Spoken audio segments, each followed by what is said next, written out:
right, so today we are going to talk about how to apply for SSI benefits. So first of all, what are SSI benefits? SSI benefits are monthly payments that are made to adults and children with a disability or a blindness with income and resources below specific financial limits. For the year of 2022, the federal maximum SSI payment is $841 a month. However, not everyone gets that same amount. You might get greater than $841 a month if you live in a state that adds money to that federal SSI benefit. However, you can also get less than that $841 a month if you have other income coming into yourself or your household, such as other pensions, wages earned from working, other Social Security benefits, etc. Who qualifies for SSI benefits? The first set of people we're not really going to talk about, but individuals that are 65 or older that don't otherwise qualify for Social Security retirement because perhaps they didn't pay into the system enough while they were working.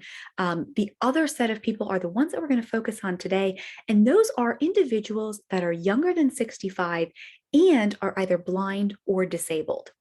So in order to fit into that category, all SSI recipients must have limited income and limited resources. Limited resources means if you're a single individual, you can't have any more than $2,000 in assets. If you're married, that is $3,000 or more. In order to receive SSI, you have to either be a United States citizen, a United States national, or there are certain non-citizens that will qualify. Additionally, you have to reside within the 50 United States, Washington, D.C., or the Northern Mariana Islands. When you apply for SSI, your application basically goes through a 5-step evaluation process. The first step is, are you engaging in substantial gainful activity? Basically, are you working? Are you volunteering a significant amount? If the answer is yes, you are engaging in substantial gainful activity, Social Security stops there. They don't even get into your medical records. They look at it and say, you're engaging in substantial gainful activity. By definition, you cannot be found disabled.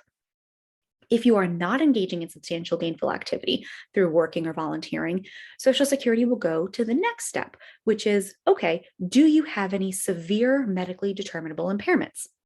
Any conditions that are severe that may impact your ability to function. If no, again, analysis stops there. You're not disabled.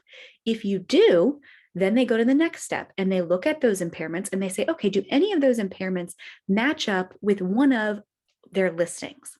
A listing is a certain condition that Social Security has determined to be severe enough that you are automatically disabled and unable to work if your condition meets the listing. It's tough to do, not impossible, but it is tough. So if you meet or equal a listing, analysis stops there, and that's a good thing because then you are automatically approved. If you do not meet or equal a listing, then Social Security creates for you a residual functional capacity. And that RFC is an analysis basically of what Social Security believes you can do, physical and mental. They take a look and they say, okay, how many hours in an 8-hour day can you sit, stand, walk? How much weight can you lift? How much weight can you push, pull, carry? They take a look at those things. They also look at postural limitations, stoop, kneel, crouch, crawl. They look at climbing stairs, ladders, ropes, scaffolds. They also look at the mental side of things. Can you interact with others, including your coworkers, supervisors, and the general public? Can you keep up with a fast-paced production quota? They look at the whole person to determine that residual functional capacity, or RFC. Using that RFC, they then go to step 4. Can you return to your past relevant work? Past relevant work is work that you worked at long enough to know how to do the job over the last 15 years. So if you can return to your past work based on the RFC that Social Security has given you, they're going to say you're not disabled. If you cannot return to your past work, then they go to step 5 and see, okay, based on that RFC, your age, your education, and your past work and any skills you may have gained, is there other work that exists that you can do? So that's at step 5. They're looking at, can you engage in any other work? If the answer is yes, then again, you're found not disabled, and that's the end of the evaluation. That's the decision that they will send out to you. If you cannot engage in any other work, then the answer becomes favorable to you. You become disabled according to their rules because you are not able to engage in any type of work. So that's the general 5-step process. Now, getting into our specifics today of what you'll need to apply for SSI. So first, of course, you'll need your basic information, name, social security number, date of birth, your mailing address. Social Security will also ask for your direct deposit information. All Social Security benefits need to be paid electronically now. They don't send out those paper checks really anymore on the monthly basis. So they'll need direct deposit. You can give it to them up front, or if you don't have that information yet, you can say, I don't have it now, but be sure to apply or be sure to give it to them later.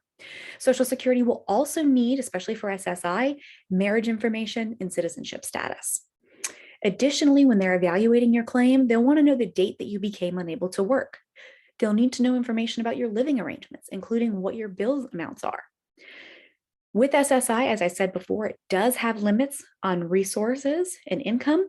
So they'll need to know information about your resources. A resource basically includes a car, a boat, house, land, 401ks, investment accounts, bank accounts, retirement accounts, on and on.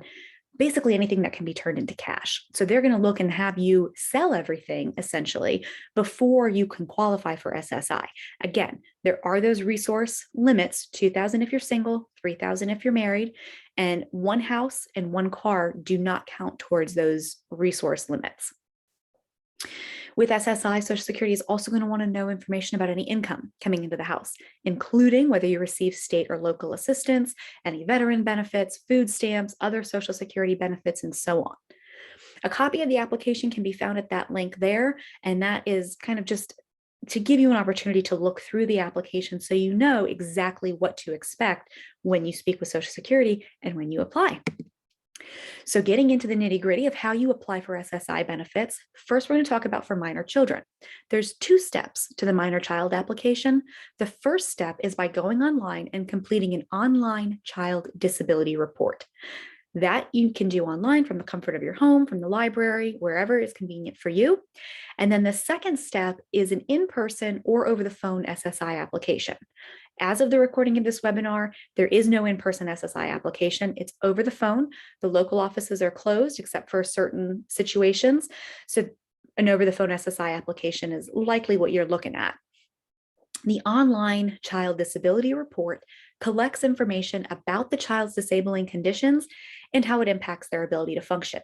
Included in that report, you will also sign an authorization that allows Social Security to request your child's medical records. If the child is above the age of 12, they will also need to sign that authorization. Then that second step is the application for SSI. It can only be done with the assistance of a Social Security representative who works with the agency. So not an attorney, but an actual representative who works with the agency. And again, right now, that is only being done over the phone. That may change in the future, going back to in-person, but for right now, it's got to be done over the phone. So if you're an adult between the ages of 18 and 64, again, 65 and up is a whole different ballgame. So we're just talking about 18 to 64 for adults. You can apply 3 ways. You can apply online. There's that link right there. You can apply by phone, or you can apply with your local office. Again, right now, local office is going to be only over the phone.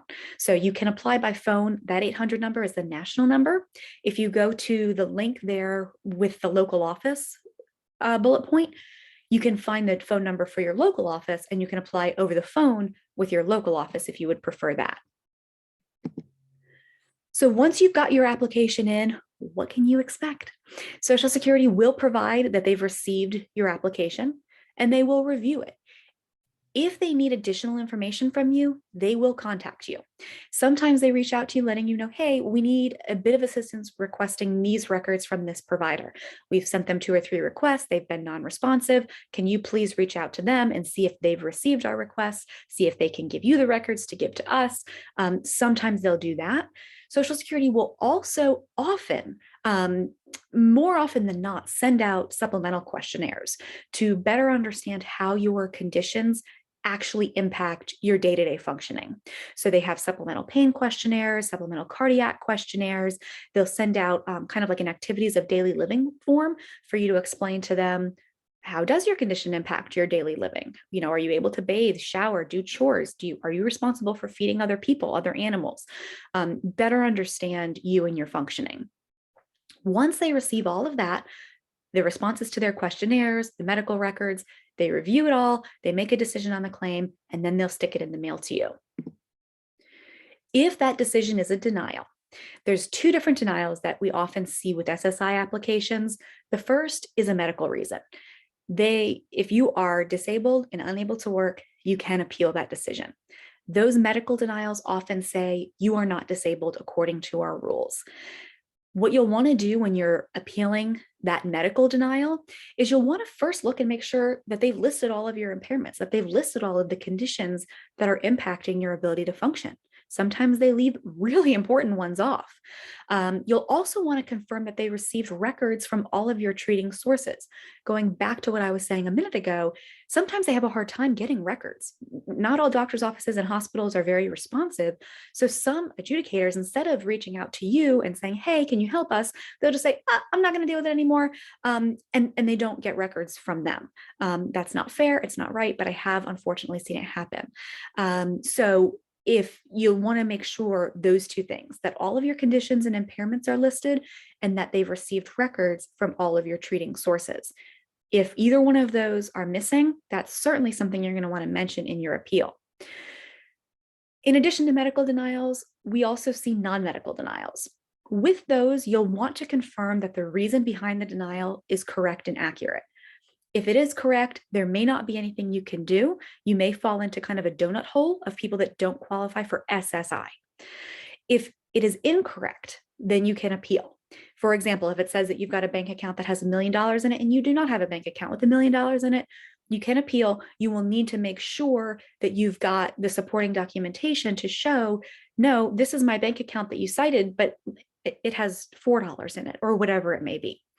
Again, common non-medical denials, you've got too much income, too many assets, you're still working and earning more than substantial gainful activity or SGA levels. You're not a citizen. So those are some of the common SSI denials. So if I've been helpful, if you have additional questions, I know SSI can be very, very confusing, very frustrating. If you have questions, please feel free to reach out. You can call, email. I am an attorney barred in the state of Florida, but because Social Security is an administrative or a federal practice area, I can assist clients virtually throughout the United States. My main office is in Northeast Florida in Jacksonville and St. Augustine, but you can give us a call, send me an email. I'm happy to answer any questions that you've got, happy to help wherever I can. And again, just please feel free to reach out to me if I can help you. Thank you.